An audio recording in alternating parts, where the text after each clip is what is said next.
really enjoy treating your customers like a piece of shit, because that's how I felt when I went to the Alamo Draft House. Okay? You know what? I didn't know that I wasn't supposed to text in your little crappy-ass theater. It was too fucking dark in that place for me to find my seat, alright? I was using my phone as a flashlight to get to my fucking seat. So excuse me for using my phone in USA, the United States of America, where you are free to text in a theater. I was not aware that I couldn't text in your theater, all right? I've texted in all the other theaters in Austin, and no one ever gave a fuck about what I was doing on my fucking phone, all right? And it was on silent.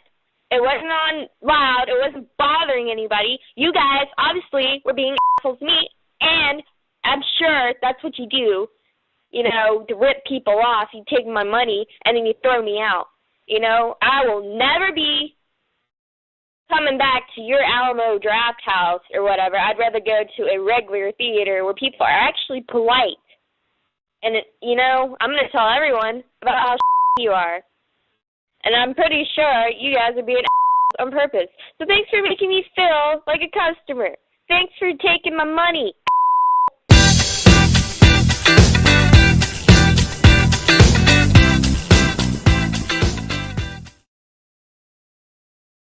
Hey there, General Red Revere here, with Old Colony Pest Control.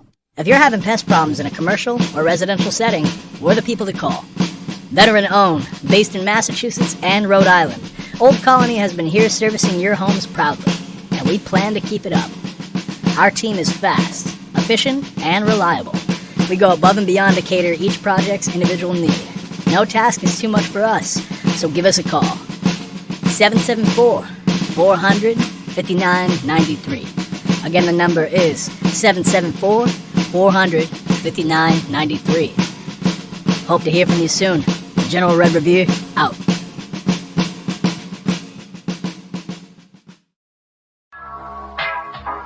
Phenom Radio is the home of the hottest indie music.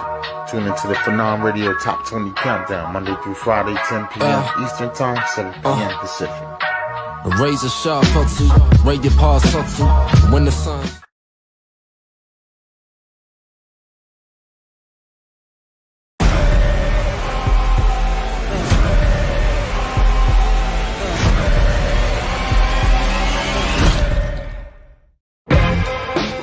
Reunion about to crack. We got the whole crew back. Really, bitch?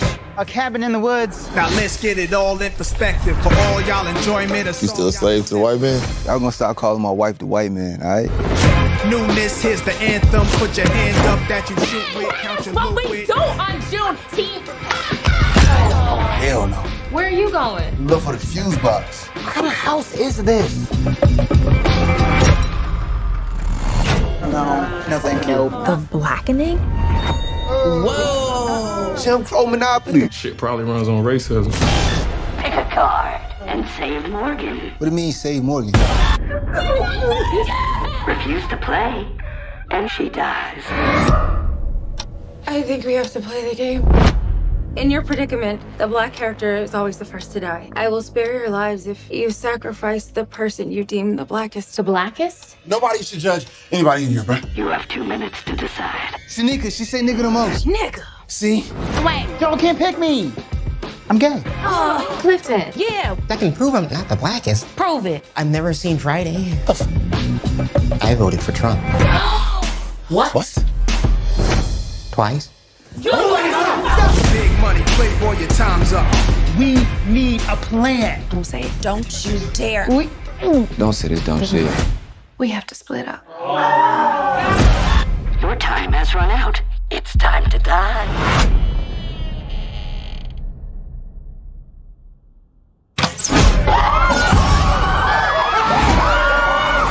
There's a crazy person out here hunting us. You got Rosa Parks on your shirt, right? Would she be sitting down right now? I mean, that's exactly what she did. You can shut up. Made you look. Made you look. What? Black women gotta save everyone all the damn time! Made you look.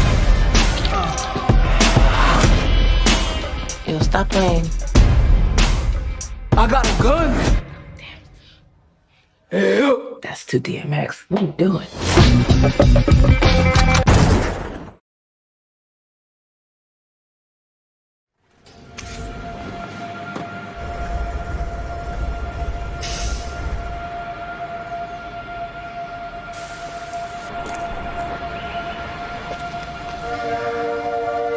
A better job, a better home, a better life. Who hasn't wished for these things, worked for them, and sought a place where they had a better chance of becoming real? For generations, Brockton has welcomed those seeking something better. From those who came in search of opportunity to today's multicultural population that makes us the most diverse community in all of New England. Brockton is a place where homes are more affordable, communities closer, where a strong and talented workforce fuels the success of businesses big and small, and the vision of a more diverse and equitable America is being realized every day. It's where ideas take root, businesses grow, communities thrive, new beginnings unfold, and the promise of a better life is kept.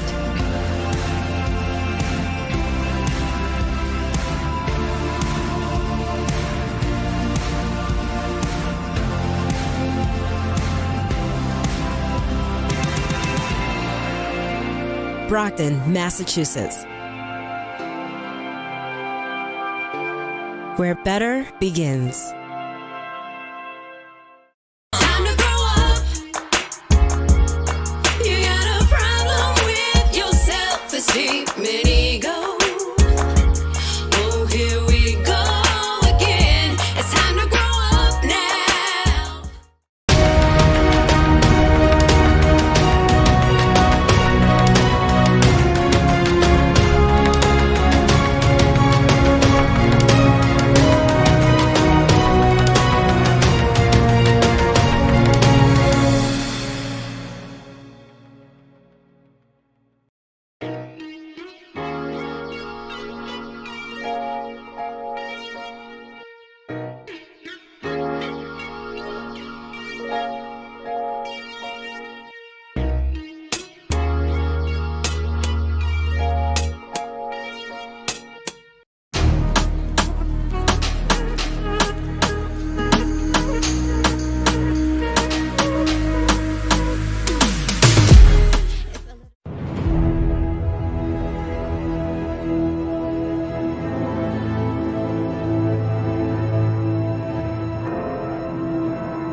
Master Yoda I am. And listen you must to hulazoom.com.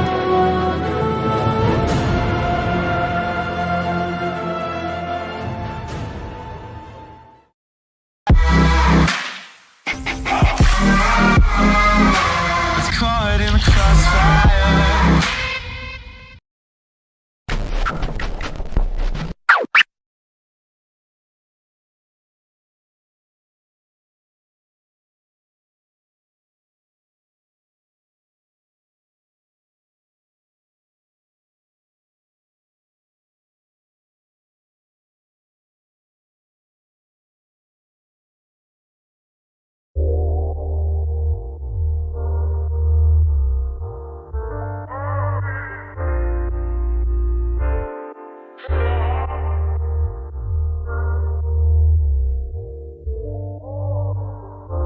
Go ahead and call me a coward, say that I'm not strong because I'm not like you.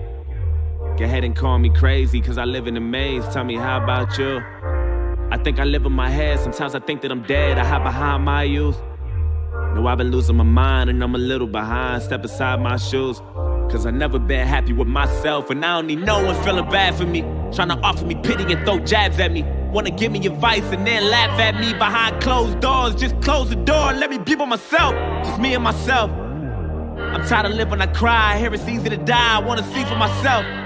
And I know that sounds crazy to everyone else, but I'm depressed as fuck, stressed as fuck. Ain't no medicine that can cure what's intense as drugs. I need extra love, and that ain't even enough. So that ain't even enough, and where the fuck is God? Damn, maybe I ain't believing enough, but today we gonna see if he's real. And if he is, then I guess I'm probably going to hell. Look, I ain't wanna die like this. I ain't picture my life like this. They don't know what it's like this. Pretending I'm happy so I can smile like this and laugh like you. Sometimes I wonder if I ever act like you. Could I finally fit in and maybe relax like, ooh? Or would you feel lost without me? Cause honestly, I think the world is better off without me and my mind spinning. This is the line finish. Truth is I don't care how they feel about my feelings. I made up my mind. I'm going out like Robin Williams. I guess I'm not the ordinary people of John Legend. And I've been suicidal since the day I was 9. Shit. Okay, the day I was 9. I've been tired of being bullied, couldn't stay out the fire. Grandma told me I should take it one day at a time. And damn it, look at me now. Fuck. Pen running out. Shit.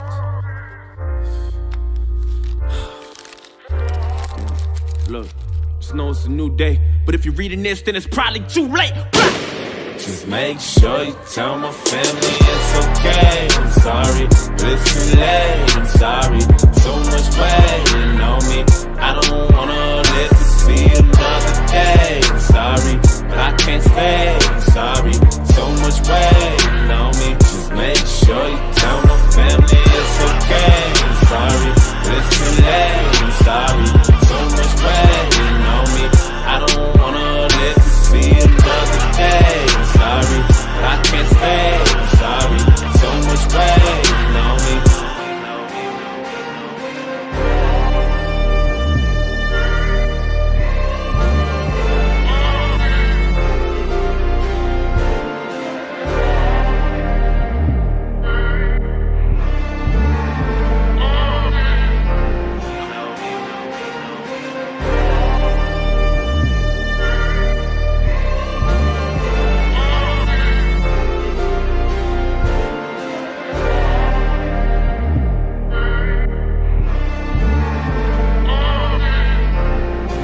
What you wanted, I hope you finally happy. It's too late for you. Been going out of my mind. You don't know how many times that I done prayed for you. I hope you hear me, goddammit, cause I got so much shit that I wanna say to you. I used to shine, now I'm all in the dark. I remember I used to tell you to follow your heart, but goddammit, look at you now, it's all your fault. How could you? Maybe it's my fault. I should've paid more attention to what you been doing. Maybe I should've been more of an influence. I can't believe that you're dead. I read your letter and all I could do is have mixed feelings about it. But I'll forever be attached to you. Damn. Part of me feels bad for you. A part of me feel like you weak and I'm mad at you. And I don't mean to be insensitive, but I don't understand how we couldn't prevent this shit. You took the easy way out. God damn it, you did. I mean, look what you did. I'm so fucking upset. How could you be so selfish? Nigga, how could you be so selfish? Now you're gone, you done left me so helpless. I wonder what God thinks. I hope you in God's place behaving yourself. Yo, what the fuck you gotta say for yourself? Look, I really feel lost without you. I hate the fact you think the world is better off without you. And my mind's spinning. This is the line finish. Truth is I don't care how you feel about my feelings. And I'd be lying to you if I told you I'm fine. Listen, I know that you can hear me. All I need is like 5 minutes. I just want to reach inside the casket and pull you out. I'm sorry, this is something that we both couldn't figure out. I wish I could hear you now. Is your soul missing? I wonder if you could do it again. Would you do it different? Tell me what death is like. Was it meant for you, Brody? Did the heavens support it? Are you fucking happy now? Did you get what you wanted? Isn't this what you wanted? I feel the temperature falling and you've been suicidal back then, you were not. Yeah, even back then you was not. We was living on the edge, couldn't stay out the fire. Grandma told us we should take it one day at a time. And damn it, look at you now. Shit. But it's a new day, and if you can't hear me, then it's probably too late. Fuck! Just make sure you tell my family it's okay. I'm sorry, but it's too late. I'm sorry, so much waiting on me. I don't wanna live to see another day. I'm sorry, but I can't stay. I'm sorry, so much waiting on me. Just make sure you tell my family it's okay. I'm sorry, but it's too late. I'm sorry, so much waiting on me. I don't wanna live to see another day. Sorry, but I can't stay. I'm sorry, so much waiting on me. Just make make sure you tell my family it's okay. I'm sorry, but it's too late. I'm sorry, so much weighing on me. I don't wanna live to see another day. I'm sorry, but I can't stay. I'm sorry, so much weighing on me. Just make sure you tell my family it's okay. I'm sorry, but it's too late. I'm sorry, so much weighing on me. I don't wanna live to see another day. I'm sorry, but I can't stay. I'm sorry, so much weighing on me.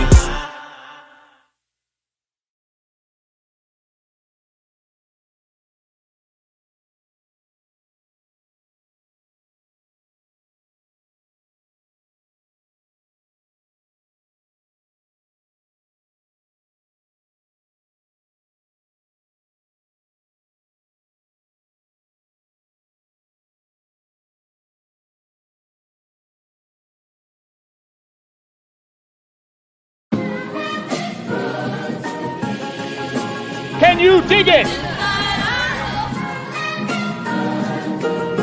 Can you dig it? Can you dig it? This is blasphemy. This is madness. This is the booth.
All right, it's your boy Sinister One, broadcasting live from the City of Champions. You are listening to The Booth, and we are here. It is May 2nd. Jesus Christ. We are, the year is just flying along. I don't know what to say. It's going so fast. Before you know it, it's going to be June. And hold on, I'm just fixing some stuff here. It's going to be June, and we are going to be halfway through the year, for Christ's sakes. First of all, I got to mention my guest from last week. Get my paperwork here. Carmen and Camille from last week. And tonight, as you guys see my regular guys on here, it's First Tuesdays. So let me get into my sponsors before I introduce my guest for First Tuesdays, Michael Douglas Barreto, MDB Electronics. You need your controller fixed, get it out to him within 24, 48 hours. You're back to gaming. Available now. Viana Marie, it's personal everywhere. Grab that, snatch that music up. Also on Spotify, streaming sites everywhere. Available now. Viana Marie, it's personal. Also, Tactical Target Systems, those zombie targets that you see me with. Reach out to them, get your zombie targets. Also, ilovebostonsports.com for those t-shirts. And you have a chance that you could possibly win a t-shirt if you're in the chat. Also, Viana Marie, that's her picture there. Kimberly Ann, Empowerment Photography. You can schedule your personal photography session with Kimberly Ann. And before we get into the news booth and get into my guys, I'm going to introduce them up in the upper left-hand corner. My man Rob Resnick is in the upper left-hand corner. Down below in the bottom left-hand side is Kenneth Diesenhof. Both these guys are attorneys. Both these guys have been around for years. And we're going to be talking about some politics and some legal stuff here. And like I said, what's great about this show when you tune in and listen, it's not just a bunch of people throwing out their opinions or being armchair quarterbacks or armchair legal people or Google searching. These guys know what they're talking about. These guys have had many years in the courtroom. So let these guys say hello. Ken, I'm gonna let you say hello first. Well, hello everyone. Belated happy International Day of the Worker from your capitalist imperialist overlords. It's good to be back. And I'm gonna let R Squared say his hellos. Hello, everybody. It's always great. Love the first Tuesday of the month. Love it. And we're going to get into the news booth. In the news booth, as you guys see here in the picture, Peter Tetrisi and his daughter Sophia need your help. Peter and his daughter have tickets to the upcoming Taylor Swift concert. He is now handicapped. He is in a wheelchair now 100% of his time. When they had purchased these tickets, he was not handicapped. So everybody's been trying to help them out, reach out to Gillette Stadium and try to get these tickets changed so he can have handicap access, or maybe have the ability to bring a nurse. To be honest, I've got my two legal guys here. Is there some type of legal recourse if you become handicapped, if you bought your tickets before you were handicapped? Because you have to have handicap access and handicap seat availability. Does Gillette have to allow him to change his seat or some way because he's now legally handicapped? Well, they've got to do what you call a reasonable accommodation. However, you can drive a Mack truck through the side of the hole with that. Do they have to give him new seats? Probably not. But they would probably have to allow him to have an area where there's handicap accessible. Most place stadiums, and I know for a fact because I've been there, Gillette does have certain areas. Yes, they do. Which are created just for wheelchair and mobility challenged people. And I would assume that he'd be entitled to go to that area. However, that area tends not to be very close, as you're sure I'm aware. It may not be the best place for him. So yes, they probably would have to give him access to those areas if he had a ticket, and if the accident happened before the ticket occurred. Whether that's going to be good enough for him or not, that's the $64,000 question, as we used to say back in the day. Right. And the Crafts have always been really good with things like this. The Crafts have been top notch. So hopefully this will work out for him. Anything you want to add to that, R Squared? No, I mean, it's first come, first serve. It may just be, whether there's space available or not. They may not have the ability to accommodate him this late in the game. But, then again, apparently these tickets go for top dollar. They sell out right away, and people are willing to pay a lot for them. So, Ken's a big Swiftie. Maybe he'll take the tickets. Taylor Swift's tickets were a bit of controversy, too, because that was the concert where Ticketmaster messed up. Ticketmaster did the pre-sale, and the pre-sale was only supposed to be 10,000 tickets. And they forgot to lock in the 10,000, and all of the pre-sale people were able to buy all of the tickets before any of the regular peons like us could buy the tickets. And Ticketmaster got egg on their face. People came after Taylor Swift, and Taylor Swift's people were like, it's not our fault. We don't run Ticketmaster. So Ticketmaster had to eat that one. But tickets were in the upwards of like $3,000. I could never see paying that much for a concert. Anyway, for those who are here, last week I talked about me being a big hypocrite. They came in the mail. There they are, my Wakanda Forever Black Panther Crocs. They're actually on my feet right now. They're comfortable. They are now my official production podcasting shoe. No. Friends don't let friends wear Crocs. Look, you know how much I talk crap about it on this show, and I had to get them because they're actually very comfy. I'm not gonna lie. Not gonna lie. Brockton finishes third place in the New England Regional Dome competition. Brockton High, congrats and kudos to those guys. And we talked about this on the show, guys. We had a legal story about Boston SatanCon coming. SatanCon came and went. There was nothing really happened. The alleged sellout wasn't even really a sellout. They had a ton of empty seats. The religious people, like hypocrites, they went down there and they protested, but it was no big hoopla at all. Also in the news booth, Vice News is filed for bankruptcy. The company has closed its doors. It's laid off people. For people who don't know what Vice News is like this guerrilla reporting. They put boots right on the ground. They've covered a ton of stories. They tell the truth right in your face, and it's sad to see Vice go. But also BuzzFeed also is another one that's gone. And this was talked about at the correspondence dinner about this. So we're going to get into the legal booth. First Republic Bank was seized by the FDIC and sold to JP Morgan Chase. Pay attention, people. JP Morgan Chase is buying everything up. And then here's the funny thing. JP Morgan Chase finances a lot of these things to be bought. Like they were the big money providers for Twitter. So Elon Musk could purchase Twitter. And when you can't make your payments, when you have to file for bankruptcy, guess what happens? JP Morgan Chase comes in and snatches it up. I'm going to let my legal guys talk about JP Morgan and how they finance and put the money up for these businesses. And then they come right in, these Bed and Baths and these companies. I'm going to let R Squared just talk about that because, the FDIC, first of all, how does the FDIC come in and just seize it? They seize the bank. They don't necessarily seize it. What happens is the bank goes under because they report losses that exceed what they're able to handle, and the FDIC, as the government regulator, is a conglomeration paid for by the banking industry, not tax dollars. And so by contract, for the banks to be an FDIC member, which gives people who make deposits into the banks the confidence to do that, because then they're protected up to $250,000 per person. And so, most of us don't have anything near that in a savings account. So it works out quite well.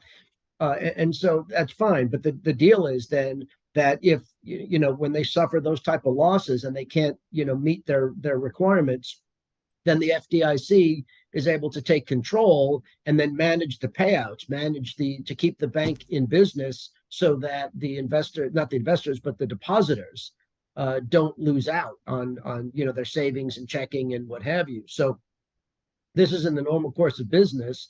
This is how the government protects the banking industry, but protects it on the to the interest of the individuals like all of us that may have a savings account. And so the thing is, the FDIC is not a bank. They don't run banks. They're an insurance.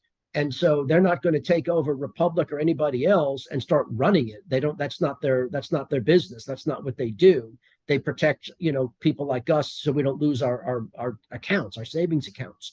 So in this case, what they can do is when First Republic or any other bank can't function, rather than just go out of business and everybody loses, they sell it to another organization. In this case, JP Morgan Chase, and there are others out there. So that they can keep the operation going and nobody loses, or at least nobody loses very much. Some of the investors might lose, but the account holders don't. And that's the critical piece to this. That's everything we learned 100 years ago. So this sale. So when they seize it, the turnover has to be pretty quick, right? So it doesn't bleed too much money. Is that what you're saying? Yeah, they don't really seize it. They take control over the assets in the sense of they're protecting, account holders. Mm-hmm. They don't seize the bank. In other words, they don't, they have limited ability, and what they're doing is they're helping to facilitate a transfer or a sale. Because basically JP Morgan Chase bought the bank from First Republic, not from the FDIC. Gotcha. What the FDIC does is they facilitate that sale at favorable terms so that they don't have to pay out all that money per account holder. So it's, in other words, they saved us. Well, they really saved the banking industry money, but they save us our money too. Right. Ken? The other thing you need to understand, all banks have what we call a CAMEL rating. A CAMEL rating is an acronym, stands for Capital, Assets, Management, Equity, and Liability, CAMEL. And banks are rated on a 5 to 1 scale. 5 is the best, 1's the worst. When you get down to anything below a 3, you're deemed to be in receivership. Basically, the FDIC, under the Emergency Banking Relief Act of 1934, allows the various regulatory agencies to put a bank in what we call receivership. What that means is the government comes along and acts as sort of a super manager. It says we're not taking over day-to-day operations, but we're taking over what we call strategic operations. And what they, as Rob said, they husband a sale to another financial institution. Well, a lot of times what they do is they go to that financial institution and say, hey, these are the assets on the books. We know they've got liabilities and they've got bad loans. We're going to guarantee those loans so you won't have to take a loss. You'll pay the bank a reduced amount of money, so the investors get some money, but you then carry on operations, and these what these are called toxic assets. But these danger assets are now backed up by the FDIC, so that those people default, the JP Morgan gets some money, not a dollar for dollar, but some money from the FDIC's account. As Rob said, what happens is all banks are required to pay a premium to the FDIC based on the amount of assets they have under management. That's put into a huge fund, which allows the FDIC to function and to pay off depositors when banks go belly up, and for this type of thing. The idea behind it is it's sort of like a proactive amputation, if I can be so graphic. Think of First Republic as having an infected leg, gangrene. If we amputate part of the leg, we can save the rest of the bank, even though you lose your leg. That, as opposed to waiting for the bank to fail, which basically the person would die. So that's exactly what the FDIC is. Think of them as a surgeon coming in to save the patient by cutting off the leg and giving you a prosthetic. In this case, the prosthetic is JP Morgan Chase. I know it's a cruel analogy, but I think that's the best way I can sum it up. No, I think that was perfect. I think that was a perfect analogy of how to kind of describe it. And like I said, people need to pay attention. JP Morgan Chase has been buying up everything that has pretty much started to fail or failed since COVID. Since COVID started taking a lot of businesses out, JP Morgan Chase, and they're a monster. Worldwide, JP Morgan Chase is a monster. JP Morgan, the House of Morgan, as it used to be called back in the day, has a long history of being the private lender of last resort. Going back to the early days of the Industrial Revolution, the JP Morgan actually loaned money to the government to keep it afloat. It's always been known to have the most capital, and they're called in, rightly or wrongly, this is a whole separate conversation about whether they should have that much power and money, but they've been known as the guy to come in to clean up the financial mess. In fact, JP Morgan himself, the original guy, was hailed as a hero for a lot of times for coming in and bringing stability into the marketplace. Matter of fact, JP Morgan himself and his son, Jack Morgan, he's known as Black Jack Morgan, were the original people who came up with the idea of the Federal Reserve System. The Federal Reserve System we have right now was created by JP Morgan and a number of other banks during the early 1900s for all of its benefits and for its deficiency. So we can blame them. But again, that's a whole different show. We can talk about that for hours. With what you just said, I'm like, Jesus, why has there never been a movie about JP Morgan if they're this powerful? Why is R-Squared, anything you want to add to that one real quick on JP Morgan? Has been. The History Channel did a 3-part series. Yes. Oh, really? 2-hour sessions on all Yes. And it was an about excellent a year or two one. ago. Oh, really? There was an excellent book. I don't know if it's still in print, that was written during the 30s called The House of Morgan, which details the entire history of the JP Morgan Trust, which now knows JP Morgan Chase. But if you ever want to read a depressing book, read The House of Morgan. And if you ever watch Citizen Kane, there's a fictional character by the name of Thatch. Thatch is the stand-in for JP Morgan. So if you ever watch Citizen Kane. Okay. And R-Squared, you said that was on the History Channel? Yep. Okay, I'm gonna have to look. I'll look it up. I'm gonna look that up. I do have the History Channel. I'm gonna have to check that out. I've actually. It's not only just JP Morgan, but it's all the financiers. The founding of Merrill Lynch, the founding of Goldman Sachs. It actually talks about those individual people. It's excellent. I strongly recommend it if you have any interest in that whatsoever. Goldman Sachs is another one when you talk about these people with power and elitists. It's crazy stuff. Also, in the legal booth, school staffers were charged with neglect after making a 7-year-old boy eat his own vomit. He was autistic. It was on film. Look, don't let me be that parent. Don't let me be that parent. And before we get out of the legal booth, I got to revisit a story last week. I was kind of upset with people in my chat because I made a reference to this Facebook settlement. Facebook has been selling information, so hasn't TikTok and all these other ones, and now there's a big lawsuit, class action lawsuit. And last week I talked in the show about Facebook and how there's a lawsuit settlement and how everybody, if you fill out the form, you're going to be entitled to your $1.09.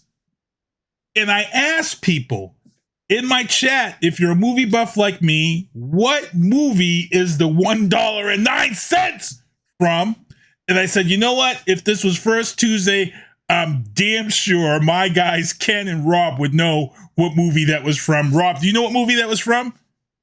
No, I remember Better Off Dead, where it was I need my dollar, but it wasn't $1.09. It was the Paperboy, but that's a different price value. That wasn't $1.09. Ken, don't let me down because I said you would know. I am sorry, I'm drawing a blank, and I'm probably going to kick myself when I hear this. Oh, my God. Steve Martin, the jerk, when he gets sued for the Optograb, and he has to write all the checks out in the class action suit. Yes. Oh, my God, the jerk. Yes, the Optograb, right. Yes. Remember, he has to write the check to Iron Nuts Mahoney. So for those who don't know this movie. God, yes. It's a Steve Martin classic. It probably would be land-based today. And what the premise of the make it today. What the premise of the jerk was that Steve Martin is this white man who is grown up, but he was raised on down south. Born a poor black child. He was born into a black family and raised by black people. So he considered himself black, but it was Steve Martin, this white guy.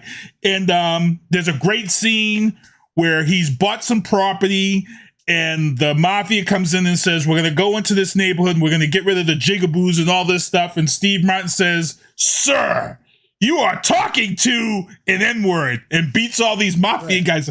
But what happens is Steve Martin designs and comes up with this thing called the Optograb, for your glasses that you grab from the middle. The problem was that Carl Reiner, who made the movie, Carl Reiner opened up the class action suit, his character, because the Optograb was in the middle of the glasses, so your eyes were constantly drawn. So everybody who had this Optograb ended up cross-eyed, and it was a class action lawsuit that Steve's character lost. Nathan was his name. And he lost this class action lawsuit. And after the lawyers got their fees, everybody had to be paid out $1.09. 99 cents. Yeah. Great movie. Wouldn't be able to make it today, unfortunately. Oh, good God. No. There's no way you can make that movie today. No way. We were Cultural blessed. Appropriation. Yeah. Violation of the ADA. Yeah. The drug and alcohol references. Just show them Blazing Saddles. That's another one. In the entertainment booth, let's talk about this real quick. Rest in peace, Jerry Springer, 79 years old. And I saw some people, they were saying, what's the big deal? I saw people saying, he's whatever. He was the baby mama. A lot of people don't know the history. Jerry Springer was a mayor, like a legit mayor. Mayor of Cincinnati, as a matter of fact, in case you're wondering what the city was. Let him know, guys. Tell him this. He wasn't just this TV guy. This was a guy who was in politics. This was a guy who was known. I'm going to let Ken speak on it first, and then Rob can speak on it. Well, yeah. He was a member of the city council in Cincinnati. Then he was mayor. And then he did a number of talk shows. And before Jerry Springer became the watchword for trash TV, he did a lot of really good shows. His early shows, believe it or not, I can't believe I'm saying this, because I think he is one of the indications of decline and fall of Western civilization. But a lot of his earlier shows asked hard-hitting questions like deadbeat dads, like women only making 63 cents on the dollar. What do you do with single parents? How do they afford childcare and healthcare and work at the same time? What are the, great, gentrification is great, we're retaking these neighborhoods, but what do you do with poor people who can't afford housing? How are they going to deal with mass transit issue, people who don't have access to cars, access to high quality food, the obesity crisis? So he brought in a lot of things that we are now taking for granted. We talk about it all the time, but he was the first one to do it before he became that, I'm black and my father's a KKK wizard stuff, and my husband's sleeping with my mother type of thing. But in the original shows, if you can believe it, I can't believe it until someone showed them to me. They were hard-hitting stuff. So a lot of those people from that era, they started out with the hard-hitting. Anything you want to add on this one, R-Squared? No, that's exactly right. He was doing good stuff till he sold out. Sold out. Oh, R-Squared says sold out. The WGA people is on strike. Hollywood has gone on strike. The Writers Union. If you guys remember the last time the Writers Union went on strike, they ran out of stuff 2 years into it, and that's when reality TV came, and we were blessed with the disaster of the Kardashian family. So who will be the next Kardashians if this writer's strike goes long again like it did the last time? Guess what? It's going to be back to reality TV. And let's be honest here, people. Reality TV has gotten so famous that they have writers for reality TV now. Reality TV is no longer reality. Okay. They reshoot scenes and write stuff now. No. Since the one, I love you dearly, man. We've been friends for over 20 years, but I got to shut you down right now. What we're doing right now, you are doing, what, the Colonel is doing, what I'm doing, this is reality. What that is poorly scripted television written by people with the mental capacity of a 5-year-old. Well, that's what I'm saying. Originally, it did start out as reality. And it's all written now. Ken Diesel going Diesel on us. He's there. I'm right. It drives me crazy because I am sorry. There was an excellent journalist by the name of Linda Ellerby. I don't know if you ever remember. She worked for NBC News for a while. She wrote a book called And So It Goes. And she relates a story she had one time where a group of her colleagues had come over to her house and they're having drinks and talking about the benefits between tape TV and live TV. And her son, who was approximately 11 years old at the time, spoke up and said, no, this, referring to the collection of people, this is live. That, pointing to the idiot box in the corner, that's television. So I always remember that. So give Mr. Ellerby his credit. Oh, man. So, yes. So, again, if you didn't hear, the writers are on strike. There's a lot of stuff in the pipe that's already been written and stuff. So, hopefully it doesn't last a long time. They want a fair contract. Again, streaming is this generation's... Streaming is this... How can I say this for people to understand? Streaming is this generation's... what do you want to call it? So back in the day, when you had people like the Brady Bunch and stuff, the Lucille Balls and stuff, and they made their TV and they had their TV contracts, they didn't know anything about syndication. Streaming is the form of syndication. So what happened is that Friends, the cast of Friends were the first to really do this. They made history. Before Friends holding out and going on strike and threatening to not do a season, what happened was that all those shows in the 60s and 70s that were getting rerun, nobody was making money off it because nobody knew that syndication was going to bring in all of this money and all of this revenue to networks and things of that sort. So Friends realized that if your show goes 3 years, you generate revenue. So they redid their contracts so they would get money off syndication. They were the first to do that, and that was historic. Streaming is the same thing now. Writers and camera people and things of that sort aren't getting their full money from streaming, and they want it. So I agree with them. Streaming isn't going anywhere. It's here forever. Next week, I got a guest on the show, Joey Hawkreader. He's a comic book writer. So I'm going to save these trailers because we're going to break down these trailers, but courtesy of Peacock, the Twisted Metal trailer was released, which is based on the Twisted Metal video game from years ago in the 80s. Gran Turismo, based on a true story, is also another trailer we're going to review next week. And the release of the Transformers Rise of the Beast trailer. And hey, Equalizer is back. Equalizer 3, Denzel Washington. We're going to review those trailers next week with Joey Hawkreader and a special surprise guest on my show. You don't want to miss it.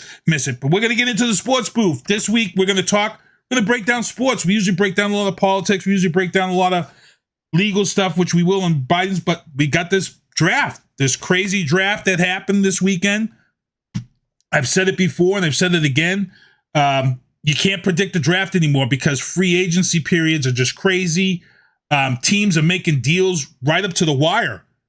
They signed Lamar Jackson just hours before the draft was supposed to begin, and that threw the whole draft in a tizzy. But before we get into this draft talk, Shaq Barrett's 3-year-old daughter drowned in his family pool down in Florida in Tampa Bay.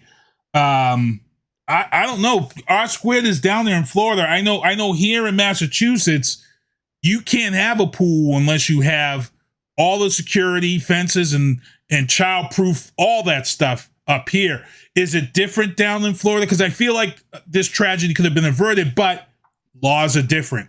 And in Florida, is it are pools wide open? Do they have the same restrictions we have up here? No, I mean they have some different restrictions down here, but the thing is, no matter how many of those restrictions you have, terrible accidents are going to happen sometimes, and I mean that's really what this is. It was obviously a tragic accident, and you can do all the gates and protections and all that, but somebody leaves it open or somebody climbs. Nothing is going to be perfect, and it's just a horrible situation when to find your kid like that. Yeah, it's sad. Tampa Bay put out a whole statement in regard to him. Nobody wants to lose their daughter. Here is the draft class for the Patriots. Mr. Gonzalez was taken for the first round pick. He's a cornerback. He dropped into their laps. Keon White, we'll talk about him, but the Patriots got a lot of great stories out of this lineup. They drafted a punter who was the photographer for his college team, and he got picked up as a walk-on, and now he's in the NFL. The Patriots also drafted Isaiah Bailey. I think his last name is Bailey. Isaiah Bolden. He is the only player to get drafted from JSU, Jackson State University, which was coached by Coach Prime. He's the only player to be drafted from that JSU squad. But, they drafted a kicker. They drafted a punter. They drafted a ton of wide receivers in the later rounds. They've got 2 solid defensive guys. And I'm very happy with the Patriots draft this weekend. Belichick, traded down and still got the guy he wanted and still stuck it to the Jets, which was funny because he allowed the Steelers to move up and mess them up. Ken, your thoughts on the Patriots draft before we get into what the Giants did? Yeah, look, everybody always yells at Bill Belichick because they claim he doesn't know how to draft, and he always proves them wrong. So I'm keeping my mouth shut. I've been wrong every time I've criticized Bill Belichick for his drafting, and I've been proven wrong every time. So I'm going to keep my big fat mouth shut and say, okay, Bill Belichick's got 6 rings and I've got 0. Actually, he's got 8 rings and I've got 0 rings. So I'm going to keep my mouth shut. And the Giants, they had their moments in the draft too. The Giants, last year they were a threat in the playoffs, and then they got bounced. But if they can stay healthy and if their line can get built up, it looks like they could have another good team. They drafted a running back. I'm gonna let R Squared talk about how their draft worked out. They drafted some key spots. I see R Squared. Yeah, I think overall, I'm very pleased with the Giants draft. I mean, unlike the Patriots, just to comment on the Belichick thing, what he does so brilliantly every year is he manages to pick up a lot of extra draft picks. And so it's a volume thing, right? So if half the picks crap out, they still have a bunch of good picks left. That is what people remember because you just cut the ones that don't. And so, that's a way of doing business, and it works for them because they pick enough good talent in the draft, plus the way, bringing in other players, that it works for them, a constant rotation on the New England squad. And it worked for them for many years, and they'll be back. Giants do it a little bit differently, but, for them, this year, obviously you've got a new team in there, right, from last year. And they did some good offseason pickups. Figured out what they had, figured out what was coming in, figured out what their priorities were going to be. And, they went the first few rounds on getting, shoring up, what they call the non-skill players. Of course, everybody is a skill player, but, the non-skill players by label anyway. And they did a really good job on those. Those were some good picks that, they look like they could be ready to play, and they'll shore up where the Giants need help. And then they picked up, a couple of skill players later in the draft. Whether or not they wind up playing in the first, they may or may not. They'll be, special teams, practice squad. We'll see where they start out. They're not expected to play the first year, but it's good to, to kind of build up that team a little bit. So I think they did a good job overall. It'd be great to sign Saquon. I think he's got to be a little bit more realistic. He has tremendous talent. He could be the best running back in the game, but he doesn't stay healthy. And you're not going to pay a guy who can't stay healthy. Now, yes, Lamar Jackson just kind of bucked the trend, but that's Lamar Jackson and that's the Baltimore Ravens, and that's a different situation. But I think, unfortunately, for the Giants and Saquon, seeing that I know he's a running back, not a quarterback, but seeing that contract only sort of inflated his expectations a little bit. So he and his management team have got to get together and be a little bit more realistic. The Giants want to keep him, and they'll pay him good money, but they're not going to pay him Lamar Jackson money. They're not going to pay him, because he hasn't proven his reliability yet. Now, part of that is, of course, the Giants, their biggest problem has been, and the reason they couldn't go far in the playoffs last year, was they simply could not protect the ball. They couldn't do enough protection on offense still. That's been their problem. How many years have we been talking about this? I come on the show, every time we talk football, and it's always the Giants need O-line help. The Giants need O-line help. They took Nate Solder from the Patriots. That was one of the biggest mistakes since the Herschel Walker trade. And, so that didn't work out. But this new team is doing a much better job. They did make some offseason picks. They drafted well. I would expect the Giants to make a big step forward. Now, look, nobody is stopping those Eagles. I know your son's an Eagle fan. As a Giants fan, you have to hate the Eagles, but I don't hate the Eagles because they've built a really incredible team. They can be fun to watch. They crapped out in the fourth quarter in the Super Bowl. They could have won that game, probably should have won that game, but the defense crapped out. But anyway, the Eagles are the team to beat in the NFL this coming season. There's no doubt in my mind, especially after this draft. They were a beast in the draft. So for the Giants, look, it's all about beating Dallas twice, right? At least once, but better twice, and being competitive with Philly. This is not a Giants Super Bowl year. The Eagles are gonna steal that NFC East, and they're going to be the team to beat. They may win a Super Bowl finally. I don't know. But so I'm not saying Giants Super Bowl. I'm saying the Giants are going to take a big step forward this season. They're going to be good. They're going to be fighting for the playoffs, and we'll take it one step at a time. And you guys snatched up a nice defensive back, didn't you? Like in the second or third round, you snatched up a very good defensive back, which is some help you needed. The Saquon Barkley thing too, like we said, part of those injuries is because he had it in that offensive line. So you get it, you understand that. And one of the things that I saw in this draft, Detroit should have made the playoffs and should have went deep last year. They were a really good team. Detroit had one hell of a draft, and they really didn't lose any people this offseason. So I'm really looking forward to Detroit making some noise in the NFC. The Jets, as we all know last week, have acquired Aaron Rodgers. Oh, go ahead. That's the question. Okay. Who agrees with me that that's going to be a colossal mistake for the Jets?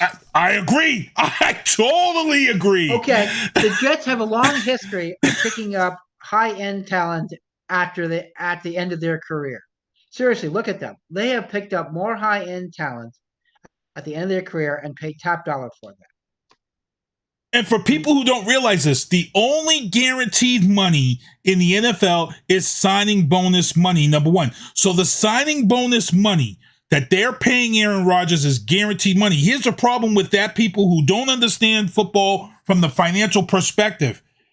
If they only get 1 year out of Aaron Rodgers, guess what? Whatever they are paying him for a signing bonus is a cap hit until they pay him off. This is the same problem that happened with the Indianapolis Colts when they re-signed Peyton Manning and put all of his money into the signing bonus. And then what happened? Peyton Manning's neck got messed up.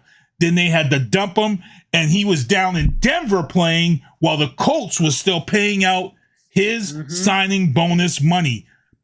You are absolutely, Rob, I completely agree with you.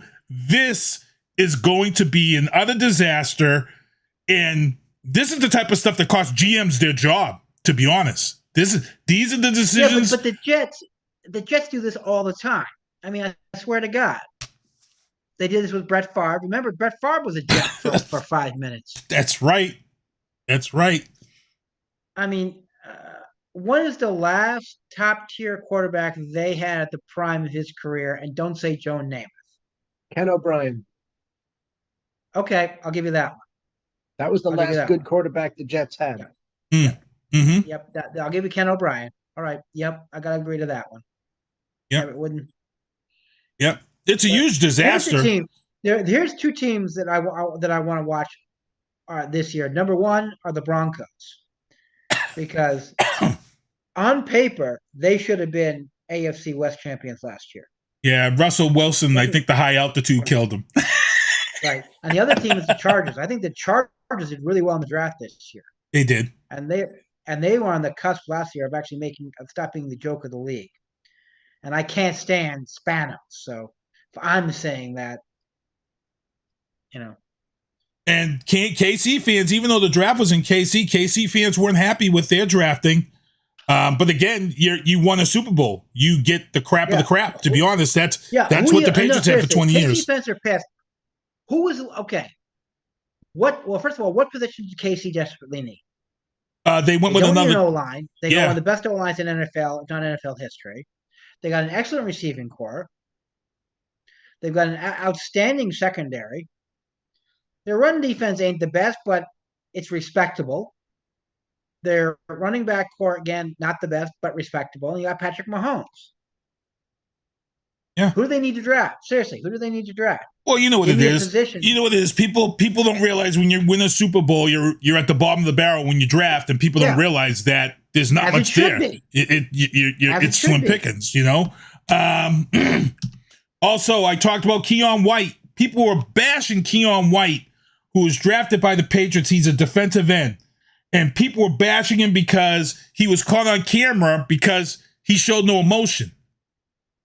He didn't care. He wasn't excited. And I said to people, then you're not a true Patriots fan, because here's the deal.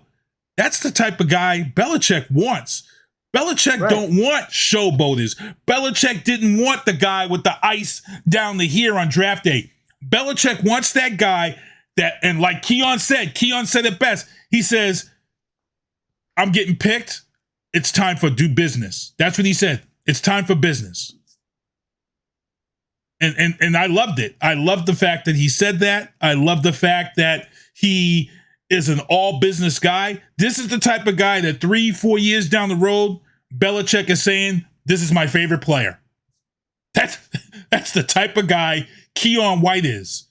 Because I did watch this draft, and that was my son picked on me because I said something about all the gold that the guys was wearing, and my son was like, well, it's a once-in-a-lifetime thing. But for me, I'm old school. You haven't done nothing yet. That's how I am. Right, Rob? You got drafted, but you haven't done nothing yet. They put up a great stat during the draft. And guess what, people? This was a scary stat. The NFL, during the draft, they put up a stat. Only 1% of those drafted in the first round are still in the NFL or last long in the NFL. The fourth and later round players, 60-something% remain in the NFL.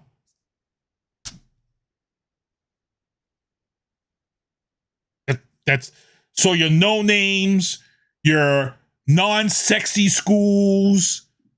A guy like Troy Brown for the Patriots, who played both sides of the ball, he didn't come from a sexy school. Brock Purdy. Brock Purdy's another one. Yep. Mr. Irrelevant. Tom Brady. Well, Tom Brady was at Michigan. Michigan's a sexy school. But when was he picked? Yeah, what round was he picked in? He was Mr. Irrelevant. He was in the last round. He was 6th round.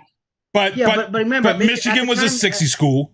Yeah, but Michigan was sexy school only because of its legacy. At the time, it was not. It was not a top-ranked team. It wasn't in Alabama. It wasn't a Georgia. It wasn't in Texas. It was in the Big Ten and had the famous legacy game of Michigan versus OSU. But it wasn't a powerhouse. Okay. Well, in R-Square just nailed it. And this is talking from the son of a Michigan alumni who will probably be spinning in her grave right now. But I'm going to get a gall to bash Big Blue.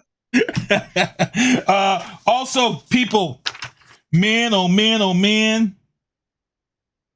The Panthers eliminated the Bruins in Game 7. I watched this game.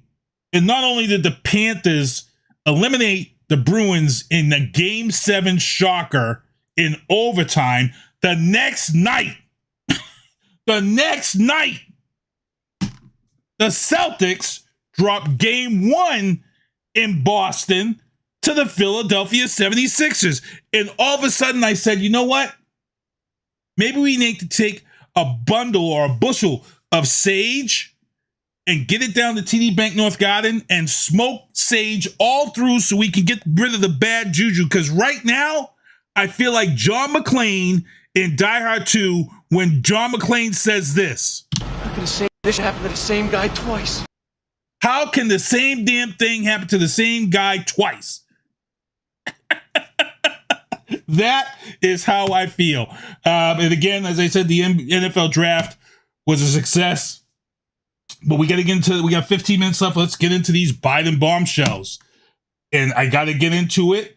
I got to talk to Rob. As you guys know, Rob writes his articles and pieces over on the website. Rob, you want to just mention where you write your articles at so people can check it out, please? Yeah, check out The Quarter. You can get the link on Facebook and through the show. And Rob is down there in Florida.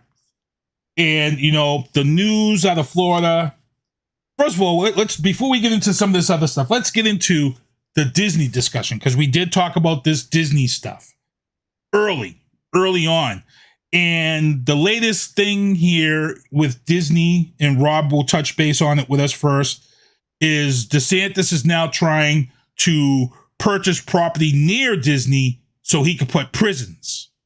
And Disney has turned around and Disney has said, oh, well, guess what? We're going to court. And they went to Tennessee and they filed paperwork against DeSantis. So this is the first thing that I want to talk about, Mr. Governor DeSantis.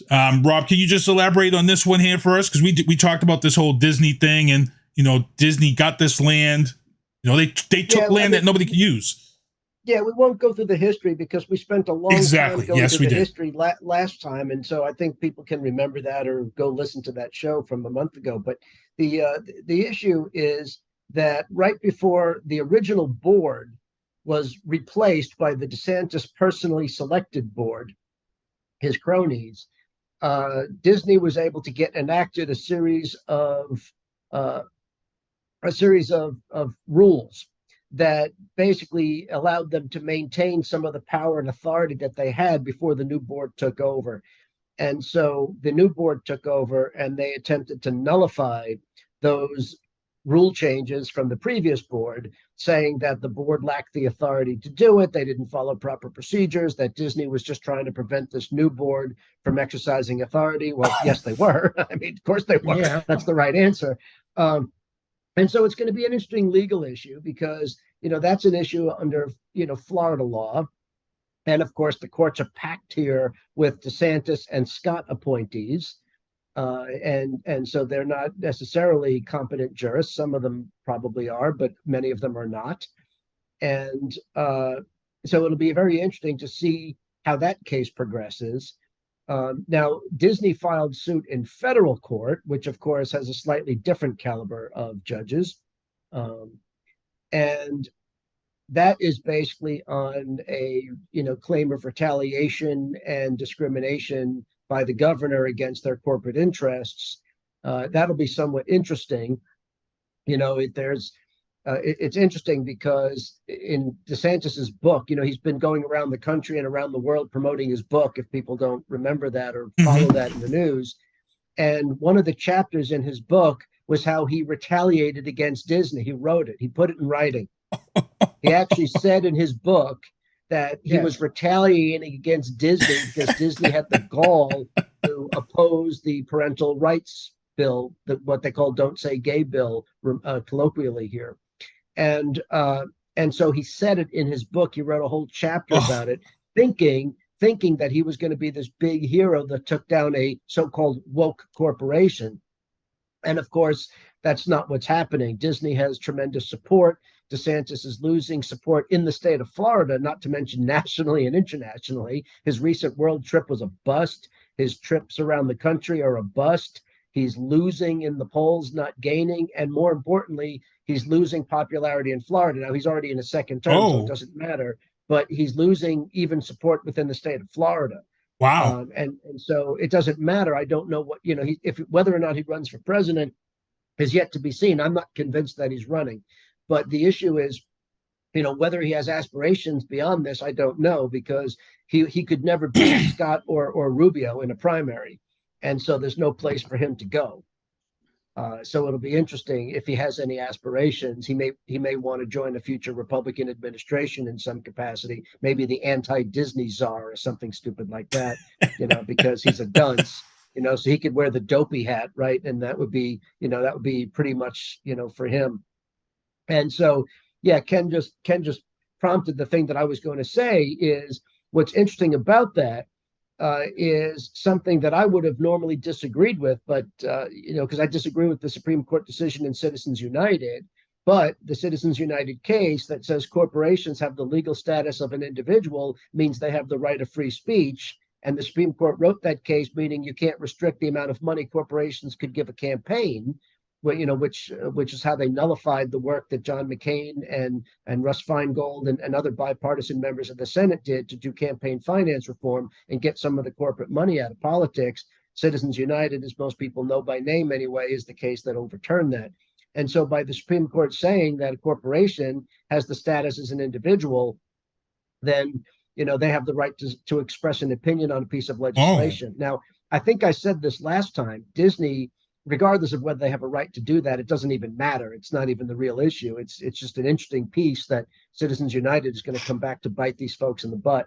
But the interesting thing is, Disney spoke out on behalf of its 80,000 employees. They have between 80 and 100,000 employees in Florida. They have obviously many more around the world. Disney pays the state of Florida $1.5 billion in taxes per year. They're the third largest employer in the state of Florida. This is not somebody you mess with if you care about your state economy, for jobs and a revenue base and everything else.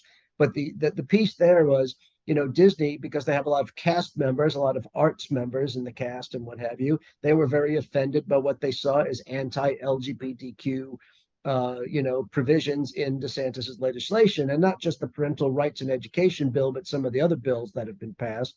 And they demanded that Disney say something about it to show support for their employees, many of whom were LGBTQ because they come from the arts, which is very heavily influenced by the LGBTQ community and what have you. And so, that's what they did. Disney spoke up on behalf of its employees, which to me is responsible corporate, ownership, so to speak. And DeSantis way overplayed his hand. He wrote in the book that, we're trying to stop this woke corporation. They're trying to indoctrinate the minds of kids. Disney doesn't indoctrinate the mind of kids. My goodness, it's Mickey Mouse, for goodness sake. Come on now. And, girls want to be princesses, maybe, although maybe you're not allowed to say that anymore. I don't know. But, people like to emulate some of the heroes and cast members of the famous villainy stories.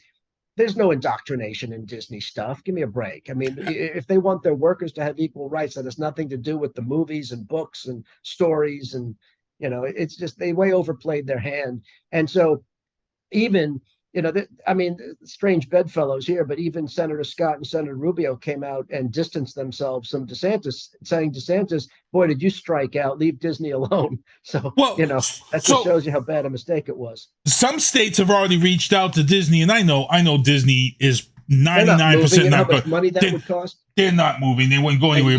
Years and years to build. But DeSantis will be long gone before that could happen. But if they were, how disastrous would that be for Governor DeSantis? It would be career decimation, I would say, for him if they were to just. By the way, I do want to point out one of the things. This is something I did not mention last month. That DeSantis keeps saying that Disney wants special treatment. They want to play by rules that no other corporation gets. That is an absolute lie, one of many told by DeSantis. He's kind of like Trump, that, how do you know if he's lying? Because his lips are moving.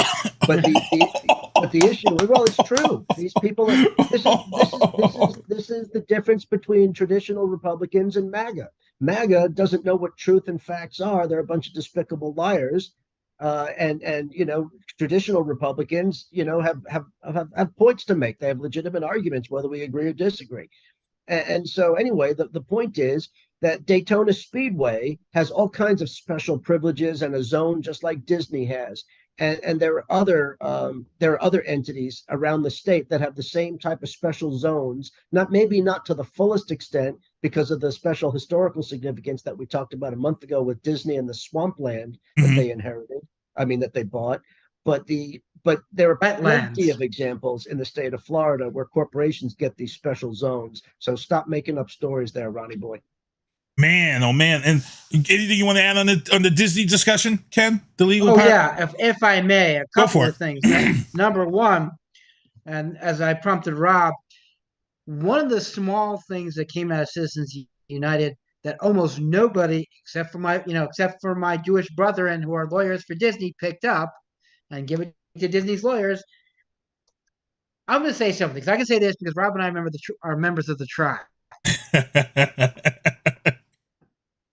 All of DeSantis' lawyers are all these right-wing Christian evangelical lawyers who combined have got the IQ of a small kitchen appliance. Disney went out and hired members of the tribe. And there's a reason you do that. Because we will end your life. And we will do it in 3 different languages. English, Hebrew, and Yiddish. And if you got a really smart one, we'll throw in Aramaic. One of the things that the Citizens United decision has said, and it hasn't been tested yet, was when you gave corporations the right of personhood, that also means they get all the civil rights protections that a normal person does. So if the government violates Disney's civil rights, they can be held accountable. And what you don't know about the Civil Rights Act of 1964 is that if a government official violates an individual's civil rights, he can be held or she can be held personally liable. That is almost never used, but it's there. And if you read the lawsuit Disney filed in federal court, they named DeSantis personally. And they are asking for DeSantis to reimburse them for their legal fees. I have a friend of mine who's a lawyer in Florida, other than Rob. I know more than one Jewish lawyer in Florida. I know Chuck, who pointed it out to me. Because he's not a right winger. He's what Rob would call a traditional Republican conservative. He's a libertarian. Minimal government, doesn't believe in all these regulations, but at the same time doesn't believe that people should be telling you if to have an abortion or who to sleep with, whatever. And he was a big proponent of Citizens United, and I get in arguments with him all the time about this. And then he pointed out, oh, by the way, Disney is using Citizens United in their lawsuit against DeSantis. And as Rob pointed out, most eloquently, in his book, DeSantis said, yeah, I went out and did it. So there you go. You've got a confession. DeSantis just made an open confession that he violated Disney's civil rights. That is called being stupid in the first degree. And oh, by the way, if I can also extend upon Rob's point, many people were critical of the Reedy Creek Improvement District. I believe that's its formal name. Rob, correct me please if I'm wrong. As well, this was usurping the powers of the government, and all DeSantis was doing was clawing back some power. And as Rob pointed out, these development districts are very common in Florida. Here's the problem. This is another problem my friend pointed out. This is him, not me. And he's a lot closer to this. In Florida, it is against Florida law, as against the law in Massachusetts, to treat similarly situated people differently. Meaning if you have a law that says all bars, give me an example. Let's say Brockton passes a law that all bars have to close at 2 a.m., which I think is the closing time in Brockton. You can't then go to Joe Angelo's or what was the place Frank used to hang out? Oh, man. The Cape Verdean place. I forget the name of it. It was on Montello Street. but I do know what you were talking about. Okay. Because Joe Angelo's and the other place, Church Cape Verdeans, we're going to make them close at midnight. You can't do that. When you treat Reedy Creek differently, this is also creating big problems with women. Now you've got to treat everybody else the same and strip their powers as well. If not, it's unequal enforcement, which is one of the grounds Disney is suing upon, saying, hey, we're being signaled out. You can't do that. Again, this is from another member of the tribe who's conservative saying that. So I think DeSantis has managed to shoot himself in the foot because nobody, and I mean nobody, picks a fight with Disney and wins. And let me say this. I've got a relative, my younger brother Michael, works for Disney. He works for ESPN, which, as you know, is owned by Disney. Mm-hmm. And the only thing Disney cares about, and all due respect to the House of Mouse and the most magical place on the planet and all that other crap, is making money. It's all about the dollars. The only thing they're indoctrinating their kids to do is get their parents to bring them to Disney World and spend money on everything. And as someone who has been to Disney World and spent way too much money on crap that I don't need, I'm one of those people. I have spent more money on more Disney crap, including my Disney races and my food there. I have bought Sister One, have you ever been to Disney World? Nope, I've got to go. It's on my bucket list. Okay. One of the things you will notice is they create food in the mouse ears in the most unique ways. They find ways of making a Disney pretzel in the form of a mouse. There's something called the Mickey bar, which is an ice cream bar, which is a vanilla ice cream bar covered in chocolate in the form of mouse ears. Okay. That standard vanilla chocolate bar, which you can get at any Walmart, probably costs you $1. At Disney World, it's $7. Actually, not bad. I've stayed on Disney properties because I want to have the experience. I've done the Disney Springs, which is a giant outdoor mall. Trust me, if Disney could figure out a way of making money by being glatt kosher, they do it in a second. Oh man, funny stuff. And real quick, Rob, there's a ton of other bills, and we're at 8:00, so I don't want to get into all of them, but there's a ton of other scary bills that he's passed that people have been talking about on social media. Things involving the critical race theory, things involving transgenders. The most recent one I kind of agree with. Death penalty for child murderers. That was his most recent bill that he signed. If you're convicted of a murder of a child, you're going to see the death penalty. What are your thoughts on that? I mean, he's pushing a lot of bills through. Death penalty is already authorized for all murders, whether it's a child or not. This was for sexual assault of a child. Okay. All right. That it was extended for. And that is based on, I mean, it doesn't happen. Thankfully, it doesn't happen that often. It's based on a case called Kennedy versus Louisiana from 2008, I think it is, which is a horrific case where you have a stepfather who brutally raped his 9-year-old stepdaughter, left her to die, like to bleed to death. When she didn't die, he concocted a story that some neighborhood kids did it. And anyway, it's a grotesque, gruesome thing. This girl is scarred for life, physically, emotionally, in every possible way. But she did live. So he was sentenced to death. The Supreme Court overturned it because in the 1977 case of Coker versus Georgia, the Supreme Court said that in order to have a capital sentence, in order to execute somebody, they had to have committed a murder as part of their criminal enterprise. And so if you don't have a death, you can't execute. And so the Kennedy versus Louisiana case was overturned by the U.S. Supreme Court, consistent with the 1977 case. Even though it was, 30 years later, they upheld that principle. And so this type of factual scenario, a lot of people would say, as the dissent in that, it was a 5-4 case. And so the dissent in that case, the Kennedy versus Louisiana case, said, how is this case any less heinous than a murder where the victim might not have ever known it was happening? An instant death kind of thing. Right. You have a person whose life is shattered, who is destroyed, a 9-year-old girl. And so a lot of people say, yeah, qualitatively, if you're going to have capital punishment, there are people who oppose it no matter what. That's a different issue. But if you're going to have it, why is this not authorized compared to a murder that could be painless, right? So that's the issue. So a lot of people are saying, you know, that they don't necessarily disagree with that aspect. The other thing that he did, though, in this legislation, and remember, when we say DeSantis, it's not DeSantis, it's the Florida legislature, or as we call it, the House of Idiots. And ouch. Well, because Florida has been a one-party state for almost 30 years now. And so instead of having responsible Republicans running for office, they have a bunch of clowns, because all you have to do is win the primary, and they have massive control of both houses of the legislature.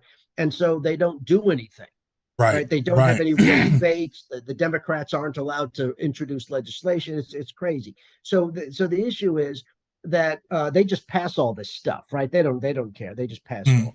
But the other piece of this bill is that the other aspect of the death penalty is that the jury has to be unanimous. And what this legislation does is it says it doesn't have to be unanimous. It just needs to be a supermajority of 10 out of 12. And so that's the issue that is more contentious, because regardless of the heinous nature of a child, child sexual abuse kind of thing, aggravated sexual abuse, people might not oppose that change, but the lack of a unanimous verdict by a jury is going to, and the Supreme Court may very well overturn that. Now, the current state of the U.S. Supreme Court, they may not.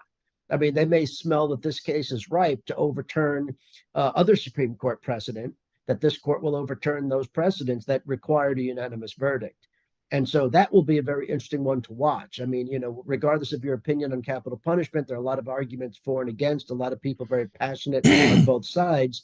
But the interesting thing is the safeguards in the process that allows us to even consider it under the Eighth Amendment. This case, this lack of a unanimous verdict by the jury is what's going to get, significant appellate review up to the Supreme Court. And that's what I think will be very interesting to watch. I'm watching to see those cases get filed. First, it has to happen, and then somebody has to challenge it up. And so it may take 15, 20 years to get up there, but it's going to be very interesting to see. Wow, we're at 8:05. We got a ton of people in the chat. What's going on? Sue, what's going on? Chris, what's going on? Dave, Steve Reeder is watching. Steve Reeder made the comment.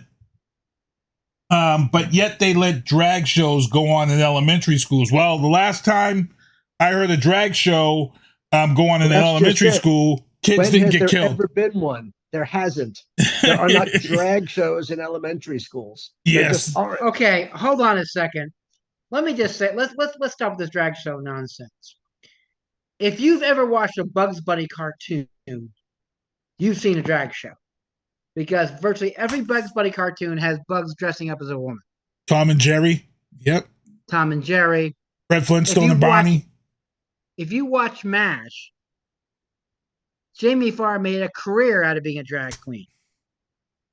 Okay? First of all, I don't think that elementary schools would understand the joke. One of the things you need to understand when you look at a drag show, you need to get the joke. That the elementary kids probably think there's a bunch of ugly women up there. They're not going to understand it. It's like critical race theory. We can't teach critical race theory to elementary students.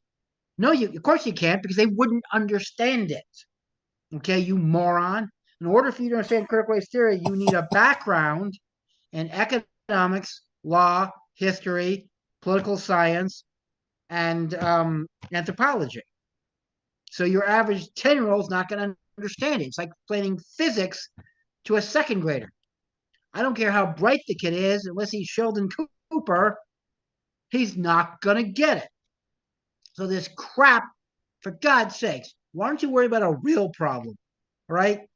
How about the shocking rise of juvenile diabetes, the shocking level of obesity in our kids, the fact that some of our kids are so dysfunctional they can't get out of their own way without looking at their freaking cell phone. Okay, I'm more concerned about that than drag shows. I mean, well, seriously. Here's the issue. Obviously, there are no drag shows in elementary schools. None of this stuff is in elementary schools. Teachers wouldn't even support it. I mean, it's not even a thing, right?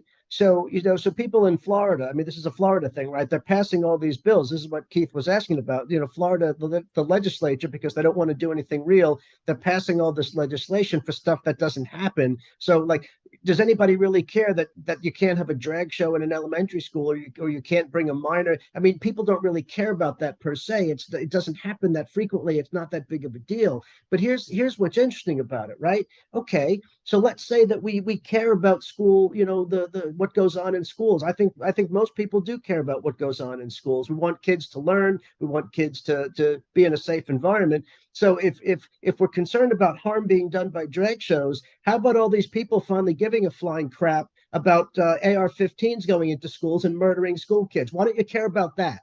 Tell me why you don't care about that. You care about a guy in a dress, but you don't care about someone who shoots up an elementary school. Shame on you.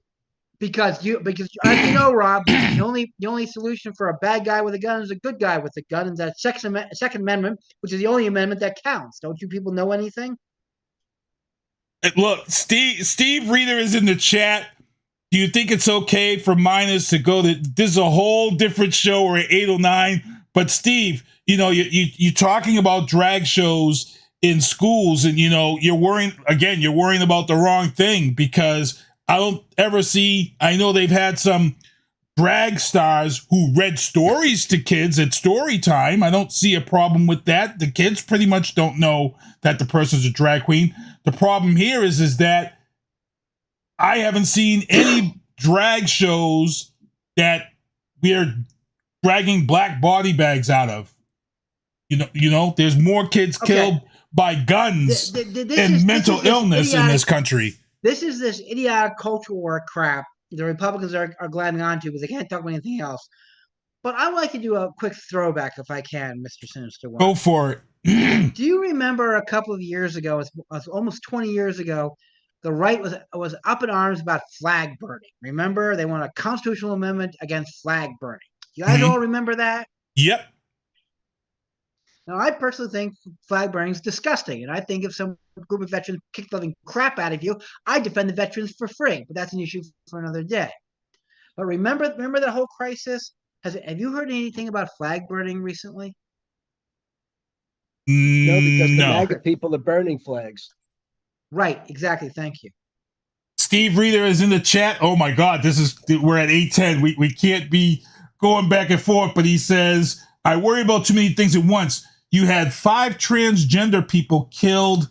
Many people know there was only one transgender person who killed people in a mass shooting.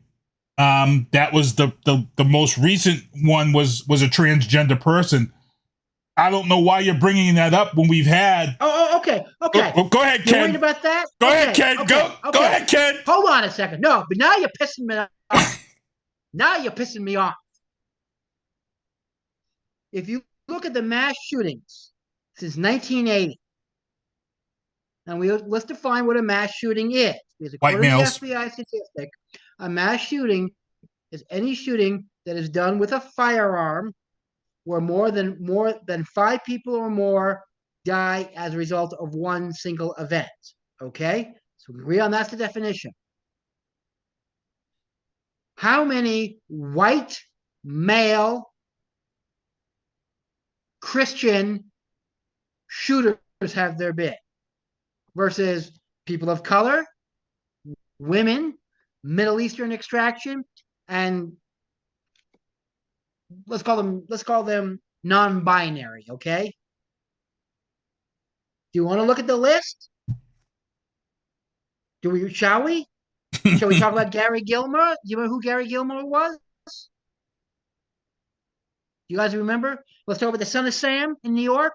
Actually, that was 1977, so that's pre-1980. Oh, can't do that. I'm violating my own rules. Bad, Kenny. Sorry. Let's talk about the shooting in the McDonald's in California. Let's talk about the guy who shot up that black church in South Carolina. What was his name? The young white kid. Yep. Right. Dylan Roof. Yep. Thank you. What about the guy who shot up that country synagogue music show? The synagogue one. At the synagogue in Pittsburgh. Okay. Buffalo. You got the Buffalo shooting in New York. You got the shooting right here in Massachusetts who he rented a U-Haul truck, the white supremacist kid here in Massachusetts. Right. Let's talk. Okay, and while this is technically not a shooting because it was an explosive device, look at Timothy McVeigh. Mm-hmm. Okay. Mm-hmm. And Steve, I see you in the chat. I've said this on the show that the majority of these shootings, mass shootings, most of the people do have mental issues, and that's the bigger problem. Mental health issues, number one, and that's why you saw the video at the beginning of the show, because May is Mental Health Awareness Month. But also, like I said too, irresponsible gun owners. Sandy Hook could have been avoided if the mother had locked up the gun, and she didn't lock it up properly, and she unfortunately lost her own life because she didn't lock it up properly. We had another mass shooting where the parents bought the kid the firearm at Walmart for his 16th birthday after the school had already suspended him for making violent threats against other students. Okay, I'll get one better. This is pre-1980. Do either one of you? Well, Rob knows this. I'm going to bet dollars on it. But a gentleman by the name of Charles Whitman. I remember that. That's one of the ones that the Marine talks about in Full Metal Jacket, correct? Right. Very good. The college shooter, correct? Exactly. Charles Whitman was a Marine Corps veteran who was thrown out of the Marine Corps because he was cuckoo for Cocoa Puffs, was able to buy an unlimited amount of weapons, climb to the tower of the University of Texas, Austin, and open fire on people randomly. Again, that was pre-1980, so I'm not violating my own rule, but I'm saying that guy was white, middle class, military veteran, crew cut, clearly identified as male, who murdered his wife and mother before with a knife. He didn't shoot them; he stabbed them, and then did that. I love when people move the goalposts when you stop making great references. And he says, Steve Rita just said, "Stay in the century." That's typical. Okay. That's typical MAGA. Stop moving the goalposts. No, he's not saying. Steve Rita says, so you think it's white people that's the problem, not mentally ill people? Yes, I do. I am more scared. I swear to God. The amount of mass shootings there are, if you break it down by gender and race, 98% are white men.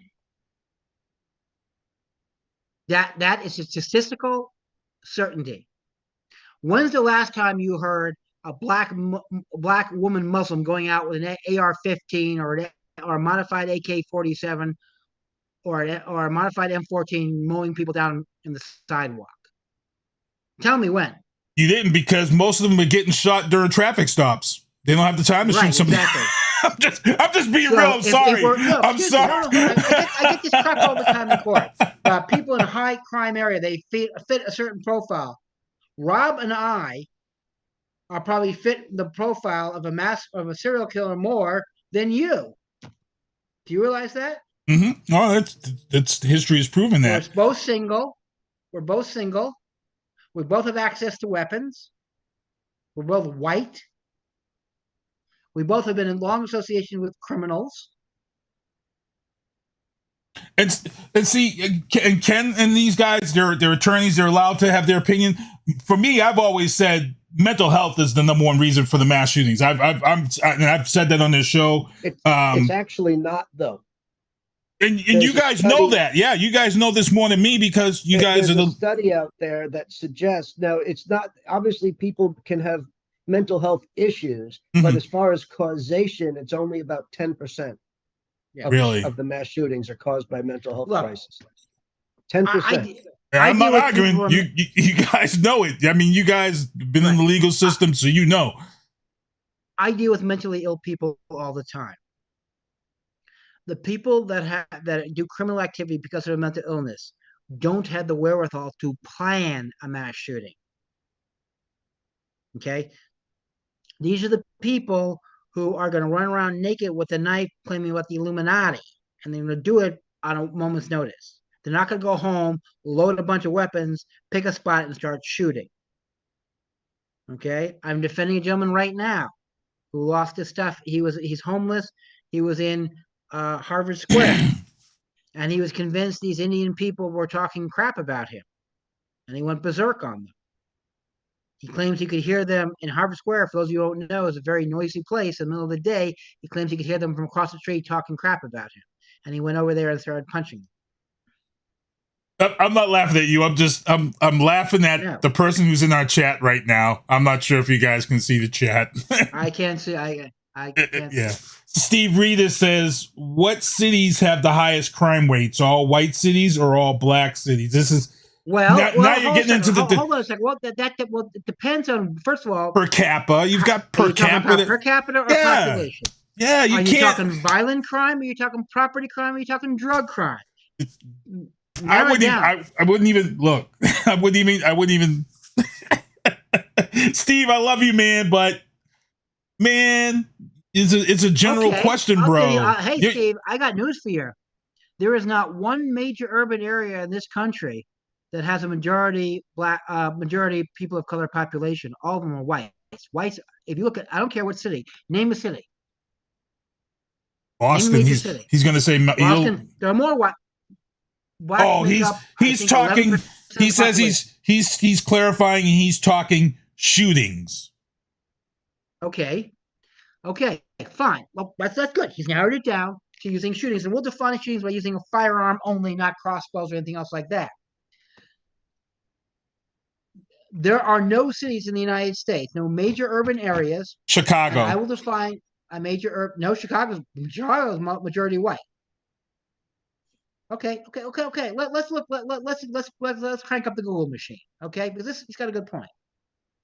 But Chicago has been bad since the 30s. Chicago has been the highest crime-ridden because it's so corrupt, because they've never gotten rid of the corruption that's been in Chicago since the 30s, since Prohibition. That crime-infested stuff that's going on today has been going all the way back to the 1930s. Y'all saw the movie The Untouchables. Y'all saw all of these things about the 30s and Prohibition. Chicago has been that way forever. Okay. Chicago, according to this, Chicago is 45.3% white, 29.2% Black or African American, 0.5% American Indian or Alaska Native, 6.8% Asian, 2 or more race mix, 7.4%, Hispanic or Latino, 28.7%. Yeah. So Chicago, if you want to pick out Chicago, that's a majority white city. Crazy. Hey, we're at 8:21. We got to wrap this up. Steve, Rita, I hate to say this, but if I'm giving the shirt away this week, even though we don't agree or we agree to disagree, you would be the guy that would win a shirt this week, because you're in the chat and you got to pop, and you got a lot of people popping now in the chat that Felicia Damon just told him to sit down. I would play that, but he can speak his mind. He can speak his opinion. But we got to get ready to get out of here. It's 8:21. Steve, thank you, man. Come on the show at 8:00 again.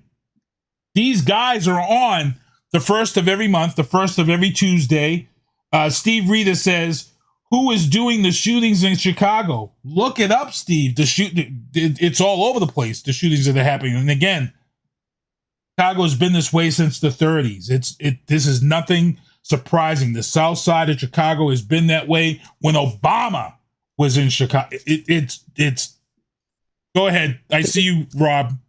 To be fair to Steve's point, I think what he's saying by crime statistics is you have a higher proportion of black on black shootings, black on black violence than is their proportion of the population.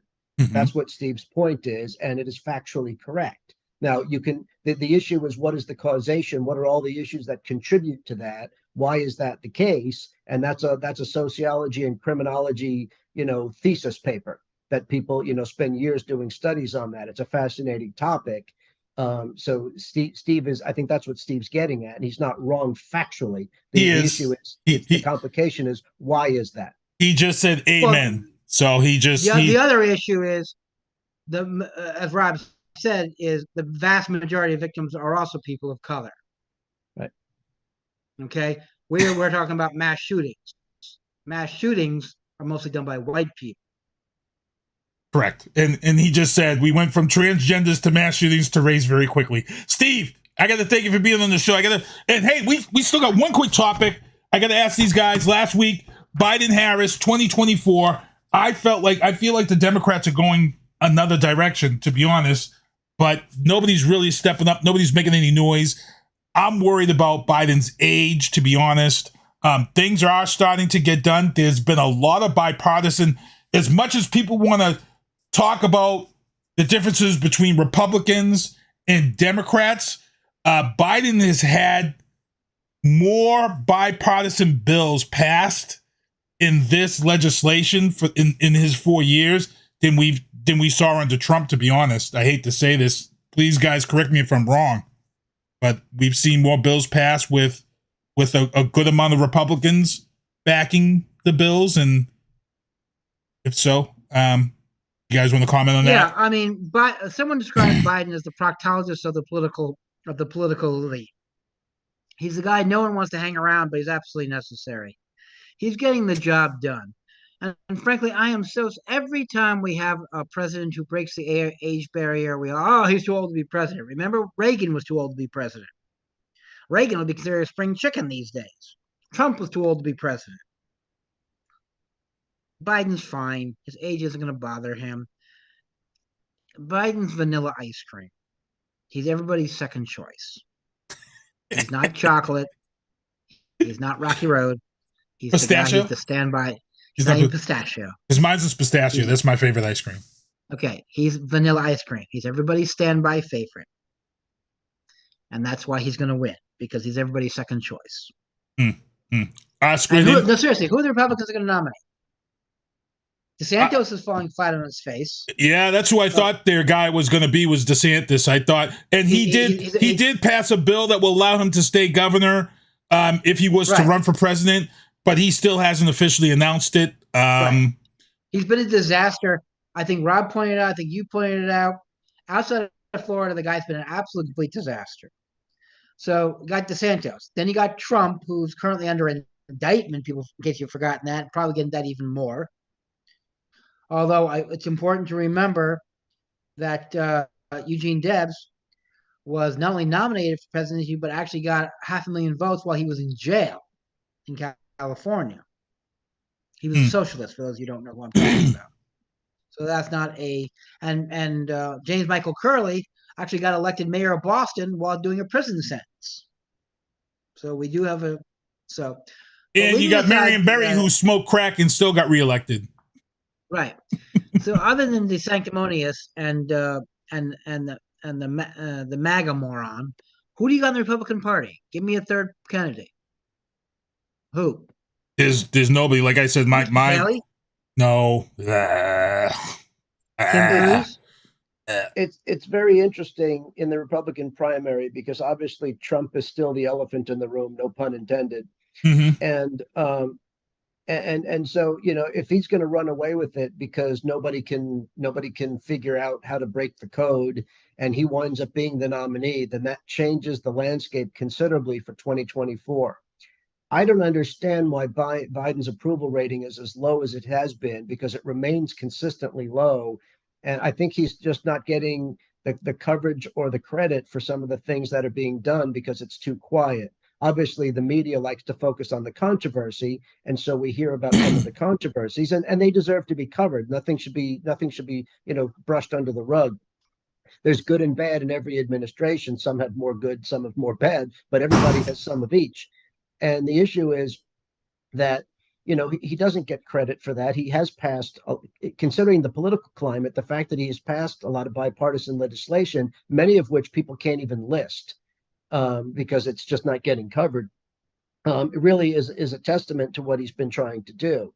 Now, all that said, what it would be interesting would be what would be interesting is, why not? I mean, if I'm being truthful, I would have liked him to take a victory lap after this term and sit it out. I actually would have preferred he not run for a second term. I have concerns. He has cleared it medically that right now he is fine. He can run. The campaign will be grueling and the American public will get a sense of it. My concern is what happens if he falters during the campaign and now we're stuck because it's too late. And then all of a sudden, a guy like Trump has the chance to win because people are afraid because they saw Biden falter, as a medical issue, not because he makes a gaffe. He's going to make gaffes. Right. That's the problem. Right. But if he really has some kind of an issue, then all of a sudden, all bets are off. Now, like a stroke. Well, as we saw with Fetterman. I don't like the morbid prediction of Nikki Haley. I thought that was a little bit. I think there was a better way to suggest, the age issue than saying he's going to die in office. That's not a very nice thing to say, but I do get her point. By the way, you may remember I said this on the show previously that if she gets traction, she'll win. She would beat President Biden if she wins the Republican nomination in 24. I don't like her. I think she sold out as a member of the Trump administration, but not as bad as others. She didn't sell out as bad as Pompeo or some of the other people that were thinking about running. Mm-hmm. So, I think if she were to establish herself as a serious contender, it would not surprise me. I would give her a lot of ability to win. And anything can happen in a campaign, but she's one of the people that, if I'm the Democrats, I'm very concerned about her. I don't want to see her rise in the numbers because she's one of the people that they should be scared of. And as the campaign goes on, there are going to be other people that rise to the surface. I'm not saying that I support anybody. I'm just saying that there are some people out there in a long campaign. Anything can happen. Remember, it was supposed to be Giuliani versus Clinton in 2008. So, that didn't go very well during the campaign for either one of them. It didn't. So, you just can't take it. I am concerned. I think that, that people don't realize, I think some people do, but most people don't realize the grueling experience of being president. Why would anybody want it, especially in this environment? And a guy that's going to be 82 on Inauguration Day, I'm sorry, I do have concerns, but I'm going to support him if he's the nominee because there's no way in hell I'm going to let Trump or any MAGA person anywhere near the government. And so, if the Republican Party can take their party back and put up serious candidates for president, for the Senate, for the House, for governor, then there'll be a real party, and the American people should take a fair look at everybody and pick, who stands for their side of the issues. But, right now, the MAGA party is, it's irresponsible, it's dangerous, it's authoritarian, so we can't take any risks. We just can't. And we got to get ready to get out of here. Steve Reader, one last question. He asked what are your thoughts on Tulsi Gabbard, you guys? I said this on the show a long time ago. She's a kook. Ken? Yesterday's news. And we're gonna get ready to close it out with that. Before we get out of here, man, wow, this show took a turn for conversation. I got to thank everybody for supporting the show, purchasing the beanie.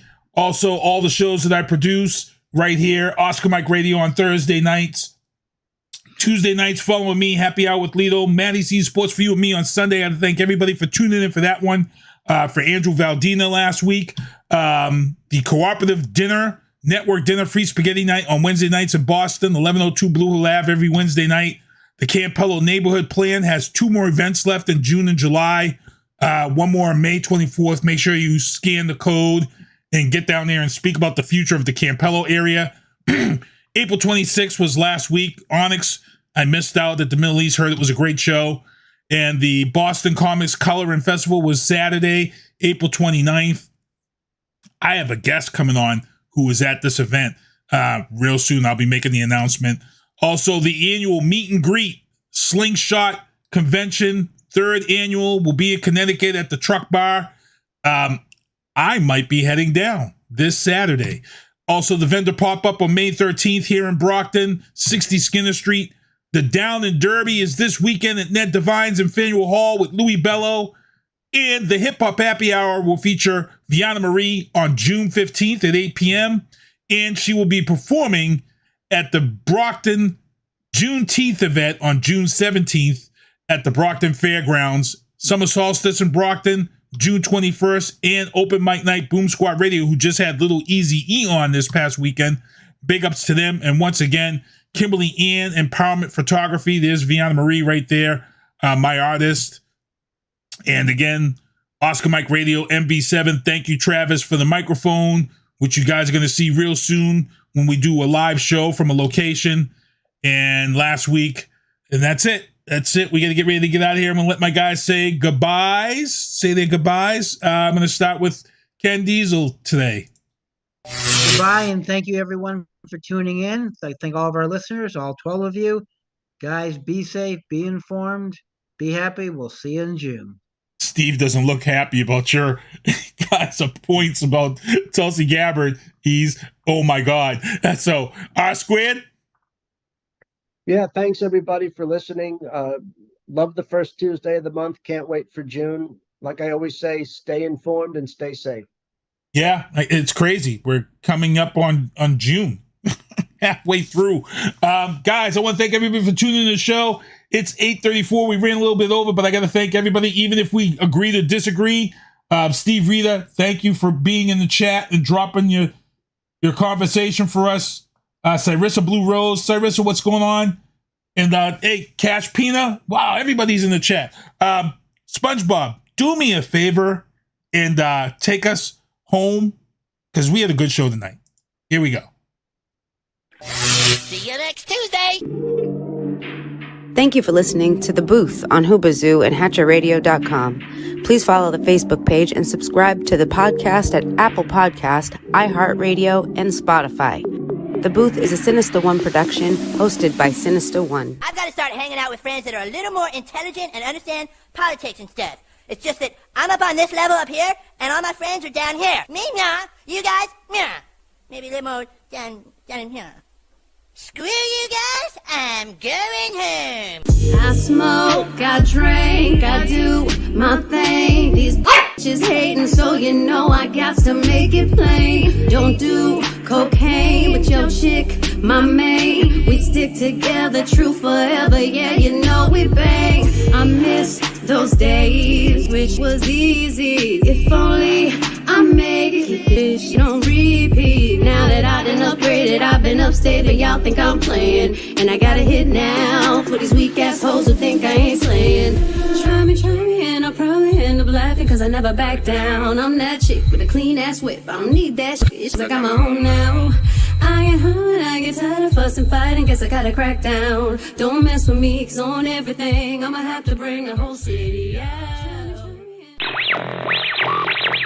WHOOBAZOO, that's Hoobazoo.com. Enter website.